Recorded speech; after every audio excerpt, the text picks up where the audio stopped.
There is a line he left behind that nobody took seriously at the time. I don't age. I level up. 6 words.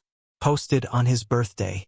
While the world laughed and shared it like another internet joke, he meant every single one of them. And 9 days later, he was gone. But here's what nobody is talking about. That line wasn't motivation. It wasn't a caption. It was a conclusion, the final summary of a life that most people never truly understood. This is that life.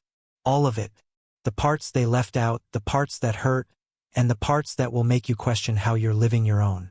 Let's start with something most people get wrong about Chuck Norris. Before the memes, before Walker, before Hollywood even knew his name, this man was a machine. From 1968 to 1974, the world of professional karate had one name at the top. Just one. And it wasn't changing. 183 wins. 10 losses. 2 draws. He didn't win on points. He dominated. He stepped onto the mat like a ghost, so fast, so precise, that opponents were already on the floor before they registered the attack. But where did that come from? Where does that kind of power actually begin? It begins at Osan Air Base in South Korea in the 1950s with a skinny kid from Oklahoma who had nothing to prove to anyone, and everything to prove to himself. While other soldiers rested after training, Carlos Ray Norris walked into the harshest martial arts schools in the East and never walked out the same way again. He became the first Westerner in history to earn an 8th-degree black belt in Taekwondo. And this was no honorary title handed to a celebrity. This was earned through tens of thousands of hours of brutal training. Freezing cold. Thousands of kicks absorbed into his ribs. A body rebuilt from the outside in until it was harder than anything that had hit it. He brought that back to America, and he forged it into something entirely his own. By the 1990s, Chuck Norris was no longer just a fighter. He had become a symbol. The image of Cordell Walker, white cowboy hat, dusty leather boots, eyes that didn't flinch, became something close to a religion on Saturday night television. And the reason wasn't the action. The reason was the values. Walker wasn't just a cop solving crimes. He was the embodiment of something that was slowly disappearing from American life. A man who didn't need gray areas, who didn't negotiate with evil, who showed up, stood his ground and hit back. Hard, clean, and without apology. When Walker threw that 360-degree roundhouse kick, it wasn't just cinema. It was a statement. Justice may come late, but when it comes, it arrives with full force. Millions of American families didn't just watch that show. They trusted it. They felt safer because of it. He wasn't performing a character. He was showing people what it looks like to actually stand for something. Now let's talk about the memes, because this is where it gets interesting. The 80s and 90s were full of giants. Arnold Schwarzenegger, Sylvester Stallone. Men built like monuments. But the internet didn't canonize them. Canonized Chuck Norris. Why? Because Chuck Norris jokes were never really jokes. They were a strange form of worship, a way for an entire generation to express something they didn't have the language for. Absolute, unquestioned, unmovable power. And while other stars laughed along or tried to stay relevant, Chuck chose silence. That silence only made him larger. He once said, "I don't read jokes about myself. I'm too busy making them real." And he meant it. Then came 2012, and everything shifted. Not on screen, not in public, in private, in a hospital room with the woman he loved. Gina Norris went in for a routine MRI scan. A common procedure. Something millions of people do every year without a second thought. During the scan, she was injected with a contrast agent containing gadolinium, a heavy metal used to sharpen imaging clarity, designed to leave the body within hours. In Gina's case, it never left. Within hours of that first injection, she felt a burning sensation spreading through her entire body. She described it as acid flowing through her veins. The family assumed it was a mild reaction. It would pass. It didn't pass. In the weeks and months that followed, her condition collapsed.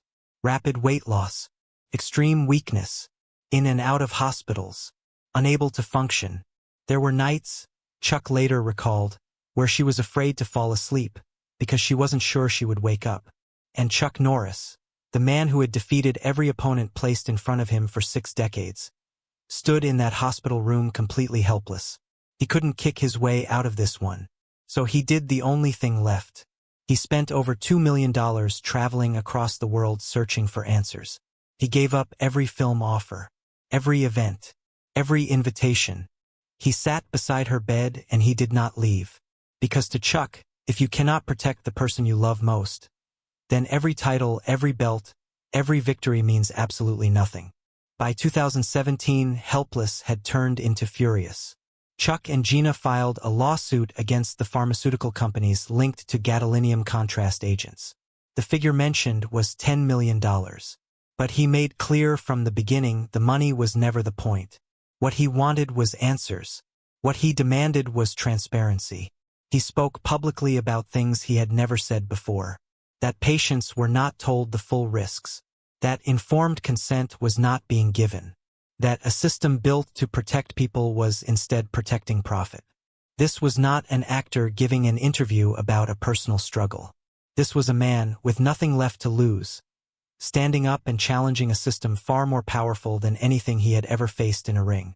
He said it plainly, "They know it's toxic, but they keep injecting it into people for profit."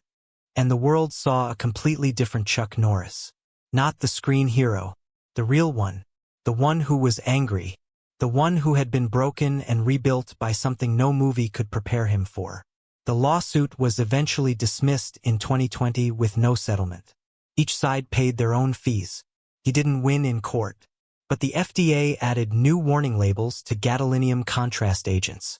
The European Medicines Agency suspended 3 products entirely. He didn't get the money, but he may have protected thousands of people who will never know his name. After 2012, Chuck Norris almost completely vanished from Hollywood, and people assumed the worst. A scandal, a box office failure, something. But there was no scandal. His films had not failed. He was still in top physical condition. The truth is simpler and harder than any of that. Chuck walked away because Hollywood could no longer contain him.